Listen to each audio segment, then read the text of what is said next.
गवतात पुन्हा सळसळ जाणवली. लहानसर गवत वाकडं तिकडं हललं.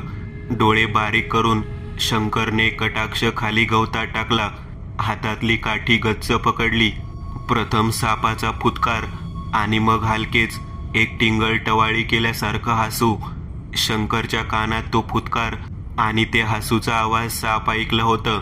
त्याने प्रश्नार्थक भाव चेहऱ्यावर ठेवून आजूबाजूला पाहिलं.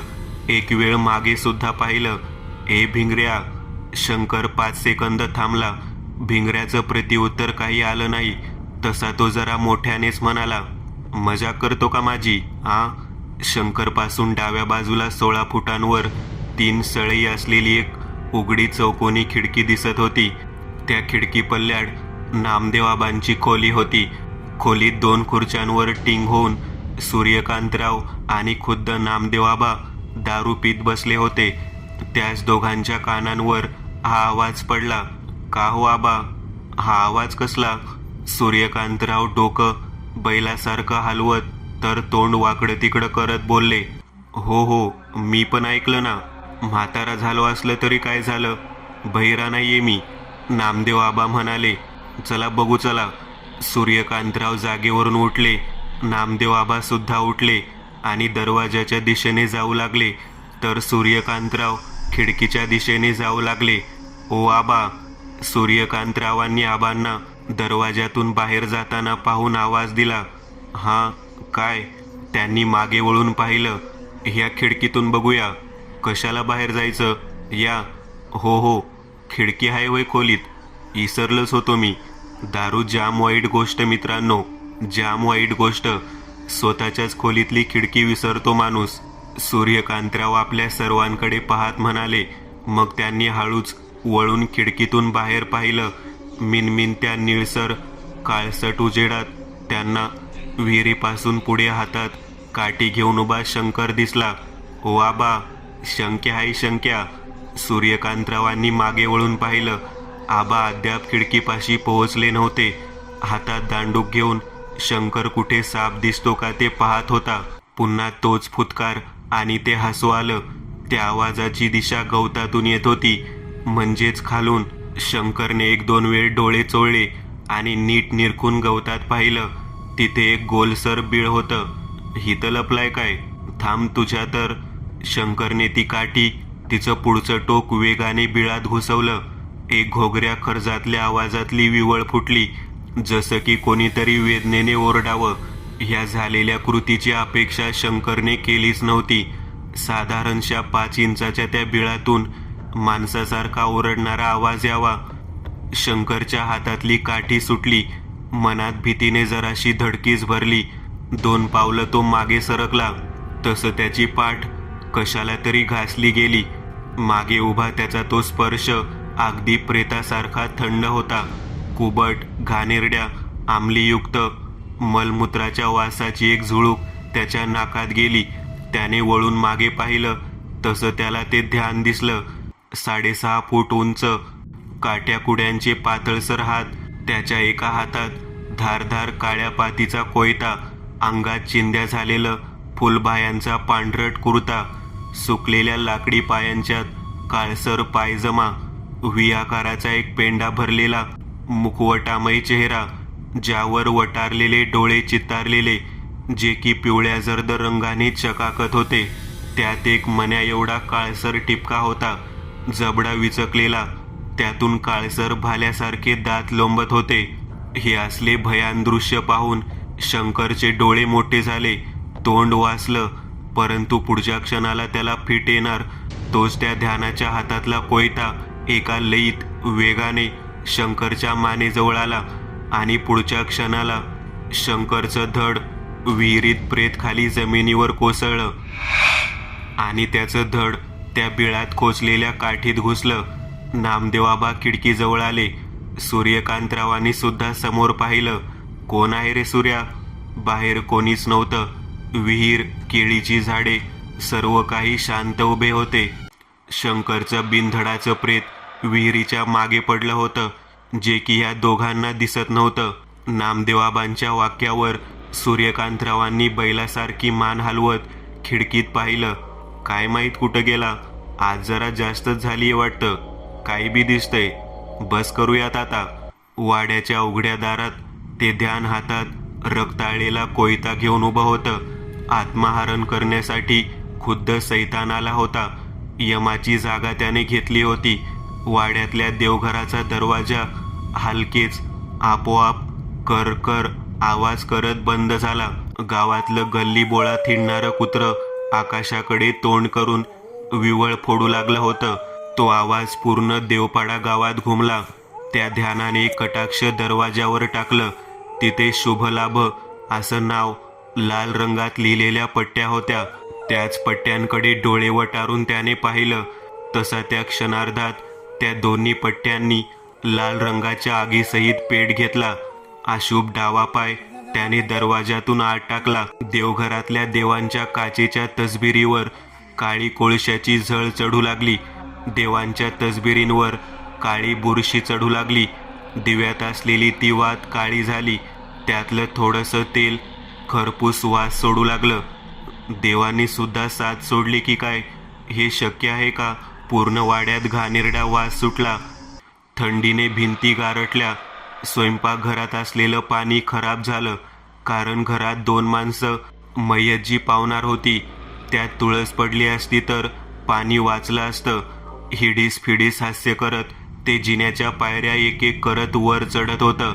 जिन्याच्या लाकडी पायऱ्या त्या अवाढव्य ध्यानाच्या पावलांच्या वजनांनी सरकू लागलेल्या. त्यांचा तो आवाज वाड्यात दुमदुमत होता.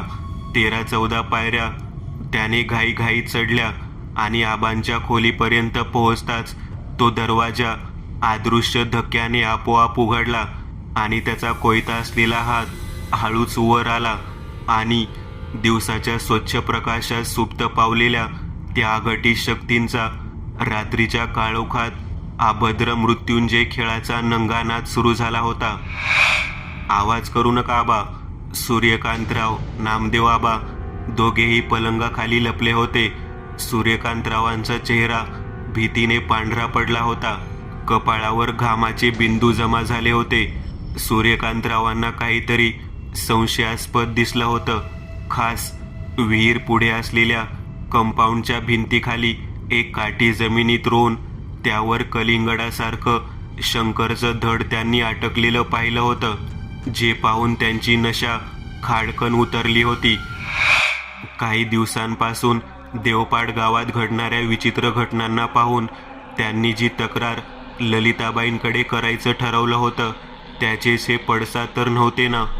त्यांनी पिसाळलेल्या सापाच्या बिळात हात घातला होता, पण तो डसेल त्याच्या दंशाने घडणार पुढील मृत्यूयोग ह्या सर्वांचा विचार करायचं ते विसरले होते. आणि हाच विसरभोळपणा त्यांच्या जीवावर बेतला होता. पण त्यांच्या हवेलीत असलेलं ते ध्यान मालकाच्या हुकुमावरून दोघांचं जीव घ्यायला आलं होतं.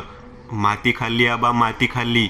सूर्यकांतरावांनी कपाळावर हात मारला. नामदेवआबांनी सूर्यकांतरावकडे पाहिलं. आबा, आपण चूक केली त्या डाकिनीला मारून. आबांनी होकारार्थी मान हलवली. आणि आपण एक सामान्य माणूस आहोत, ज्याचं त्या सैतानासमोर काडीचंही निभाव लागणार नाही.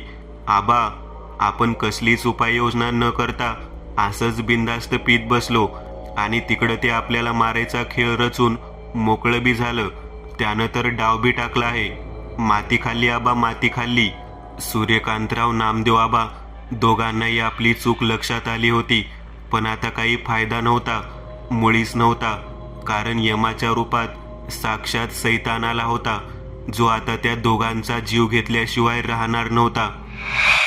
सूर्या, अगदी बरोबर बोलतोय रे तू, पण आता काय करायचं? सूर्यकांतरावांनी आबांकडे पाहत एक बोट तोंडावर ठेवत त्यांना शुष्कारलं आणि तोच पुढील सेकंदाला खोलीचा बंद दरवाजा धाडकन उघडला. ह्या दोघांच्याही घाबऱ्या नजरा दरवाजात वळल्या. दाराच्या चौकटीत 2 पाय उभे होते. नग्न स्त्रीची पावलं पायाच्या बोटांवर लाल रंगाची लाली लावली होती, तर दोन्ही पावलांच्या मध्यावर चांदीची पेरवी घातली होती आणि वर चांदीचे पैंजण आणि त्या पैंजणांवर हिरव्या रंगाचं लुगडं दिसत होतं. अरे सूर्या, ही तर माझी बायको आहे आणि तू काय वंगाळ सांगून घाबरवीत बसतो रे मला. आबा असं म्हणताच पलंगाखालून बाहेर निघू लागले. तोच सूर्यकांतरावांनी त्यांना थांबवलं. थांबा थांबा, वहिनी तीर्थयात्रेला लय लांब गेली आहे. ती इतक्यात कशी येईल? आणि देवधर्म मानणारी बाई ती, असं आमुष्याच्या राज्याला येणार आहे वय? सूर्यकांतरावाचं म्हणणं आबांना पटत होतं. अरे मग ती दारात उभी आहे, ती कोण आहे? आणि तसं बी भिंगऱ्या शंकर असंच कोणत्या बी बाईसनी इतक्या राज्याला वाड्यात सोडतील होय? दारात उभी वहिनी नाही आबा, ते काहीतरी वेगळंच आहे. आणि शंकर भिंगऱ्याचं म्हणाल तर? सूर्यकांतरावांनी औंढा गिळला. तर त्या दोघांचं बी मड पडलं असेल आताला. हे वाक्य म्हणताना सूर्यकांतरावांचं सर्व शरीर थरथरत होतं आणि ते ऐकणारे आबा गारटले होते. आहो, मध्येच एक ओळखीची प्रेमळ हाक आली. तो आवाज ऐकून आबांच्या चेहऱ्यावर जरासा आनंद झळकला. बघितलंस तू? ही आमची मालकीन आणि तुझी वहिनीच आहे. काय भैताड येऊन उभं राहिलं नाही बघ. चल बाहेर ये. आबा पलंगाखालून बाहेर निघले. एक कटाक्ष दरवाजात टाकला. समोर चौकटीत भीमाका उभी होती. शरीर यष्टीने जाडी असल्याने तिची उंची 4.5 फूटच होती. अंगावर हिरवा लुगडा होता. त्याच लुगड्याने डोकं झाकल्याने चेहरा काही दिसत नव्हता. पण साडीतून दिसणारे हातपाय, समजा एका जिवंत माणसाचा मृत्यू झाला आणि प्रेत 24 घंटे होऊनही अग्नीत विलीन झालं नसेल तर तेव्हा त्या कलेवराची त्वचा हळूहळू फिकट पांढरा रंग धारण करते. पूर्ण त्वचा थंडगार राखाडी दुधाळ होते. तसंच भीमाकाची त्वचा पांढरी राखाडी पडली होती. पदराने झाकलेला अर्धा चेहरा, उर्वरित उघडा भाग, ते काळसर रक्त शोषून गेलेले ओठ दाखवून देत होते. नाक चेटकिनीसारखं लांब झालेलं होतं. 2 आगडबंब सैल सोडलेले हात, ज्यात हिरव्या बांगड्या होत्या, त्याच हातांची नखं काळपट पडली होती. कुठून तरी घाणेरडा कुचकट वास येत होता की भीमाकाच्या अंगातून येत होता. काय हो मालकीनबाई, कधी आलात? आबा चालत दरवाजापाशी आले. त्यांच्या पुढ्यात दाराच्या चौकटीबाहेर हिरव्या लुगड्यात भीमाका उभी होती. सूर्यकांतराव सुद्धा पलंगाखालून बाहेर आले. ते जरा भीतच भीमाकाकडे पाहत होते. वहिनी, तू अशी अचानक कशी आलीस? डोक्यावर असलेल्या पदरासहित भीमाकाची मान डाव्या बाजूला वळली. वळताना हलकस एक हाड वाजल्याचा आवाज झाला. आत्ताच आले. थंड हळुवारपणे बोलता स्वर. ए सूर्या, तू एक काम कर, आता घरी नको जाऊ. आजची रात्र वाड्यातच काढ. झोपायला खाली एक खोली आहेच. आबा म्हणाले. हो, खरं तर अनिच्छेनेच त्यांनी होकार दर्शवला. कारण दारात उभ्या त्या भीमाकांना ओलांडून बाहेर जायला त्याच्या शरीरातून अर्धा प्राण निघून गेल्यासारखं त्यांना भासत होता. हिंमतच होत नव्हती. मनात राहून राहून धोक्याची घंटा खणखणत होती. त्या घंटीचा आवाज म्हणजे ढोलासारखा होता. अरे जाकीले का? झोपू दे आम्हाला बी. हो. सूर्यकांतरावांनी धीर करत 5 पावलं चालून दाराची वेस ओलांडली. 1 पाऊल दाराबाहेर टाकलं. त्याच क्षणाला भीमाकांनी एक मोठा श्वास घेतला. सूर्यकांतरावांची पावले भीतीने जागीच गोठली. त्याच वेळेस नामदेव आबांचा फोन वाजला.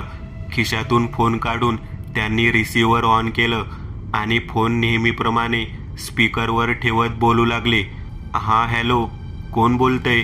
अज्ञात कॉल असल्याने ते म्हणले. हां हॅलो, तुम्ही मिस्टर नामदेव का? होय मीच, बोला की.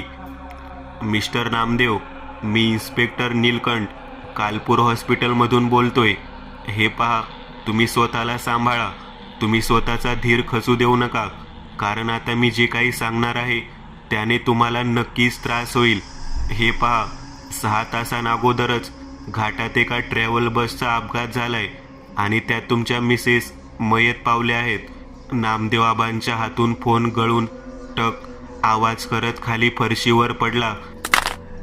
या क्षणाला त्यांनी आक्रोश करायला हवं होतं. हांबरडा फोडायला हवा होता. दुःखी भावनांचा उद्रेक व्हायला हवा होता. पण त्यांच्या चेहऱ्यावर दुःख, आक्रोश या भावनांमधली एक किंचितशी पुसट रेषा सुद्धा उमटली नव्हती. तर त्या उलट त्यांच्या चेहऱ्यावर आश्चर्य, भय, नवल, भीती या सर्वांचा स्फोट झाला होता. खाली फरशीवर पडलेला फोन अद्याप स्पीकरवर असून कॉलिंगसह सुरू होता. मिस्टर नामदेव, तुम्ही स्वतःला सांभाळा. आणि हो, तुमच्या मिसेसची प्रेत हॉस्पिटलच्या मीन शवघरात ठेवली आहे. ते तुम्ही उद्या सकाळी घेऊन जा. दरवाजात डोक्यावर पदर घेऊन उभ्या असलेल्या त्या प्रेताचे काळसर ओठ फाकले आणि एक हसू घुमलं. डाव्या बाजूचा बलदंड हात हलला आणि त्या हाताने सूर्यकांतरावांची मान पकडली. सोड, सोड मला. सूर्यकांतराव त्या निर्जीव प्रेताच्या हातावर आपला हात मारू लागले, पण प्रयत्न असफळ होत होते. मानेवरची पकड गच्च गच्च होत चालली होती. हातांची काळपट नखं नरडं फाडून आत घुसत होती. रक्ताची हलकीशी धार गळ्यावरून खाली येत फरशीवर पडत होती. आबा, वाचवा. सूर्यकांतरावांनी एक हात आबांकडे उंचावून मदत मागितली. तसं ते एक पाऊल पुढे सरसावले. तोच त्या प्रेताने आबांकडे पाहिलं. न जाणे कुठून एक हवेचा झोत आला आणि भीमाकाच्या डोक्यावरचा पदर उडाला. काळजाचा ठाव घ्यावं असं भयप्रद रूप होतं ते. डोक्यावर मधोमध टाळूवरची कवटी फुटली होती. त्यातून पुरासारखं रक्त बाहेर पडलं होतं. केस लाल रक्ताने भिजले होते, तर त्याच रक्ताने कपाळावर रुपया एवढा मळवट भरला होता. जास्त वेळ निघून गेल्याने लाल रंगाचं रक्त काळ होऊन तोंडाला चिकटलं होतं.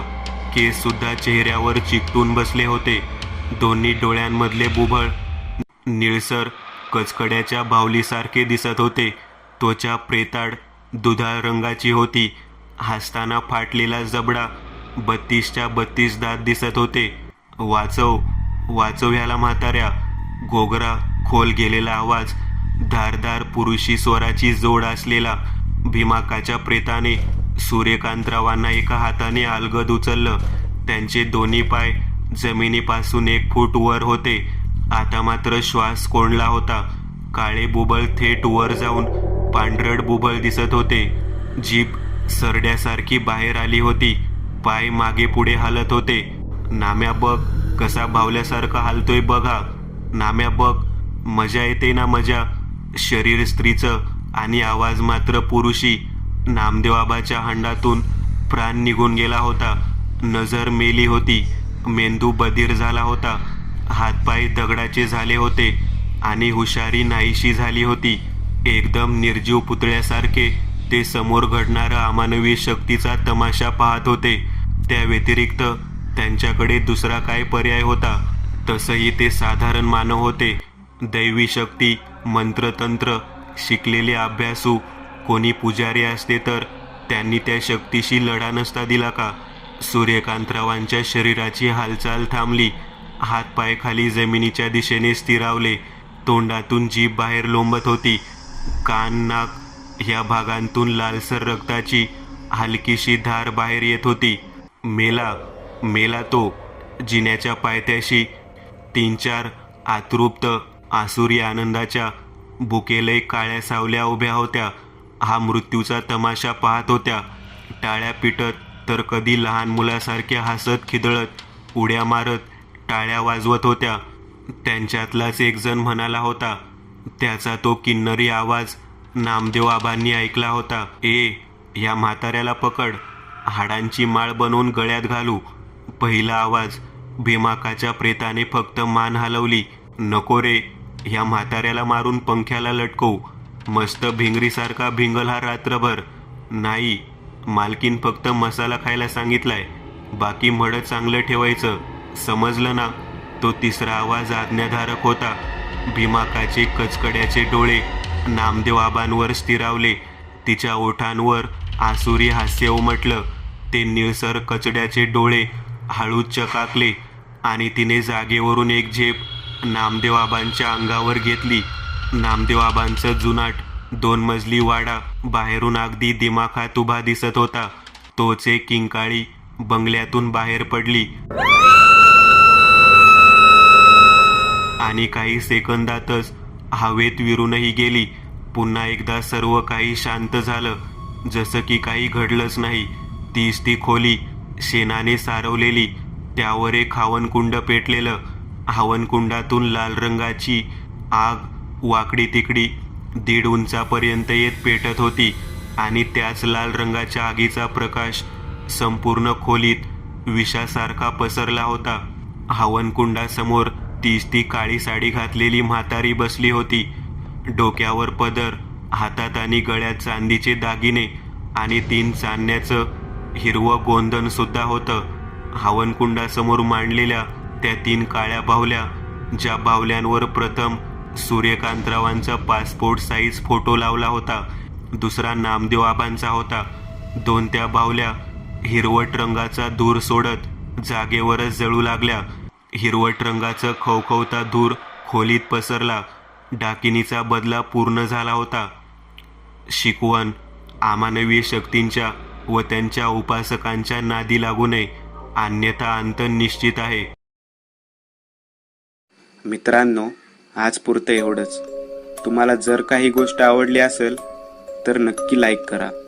तुमच्यापैकी बरेचसे जण व्हिडिओ लाईक न करताच पळून जातात, पण हा जर व्हिडिओ तुम्ही लाईक केला तर मला जरा बरं वाटेल आणि असेच भारी भारी व्हिडिओ बनवायची माझ्यात एनर्जी येईल.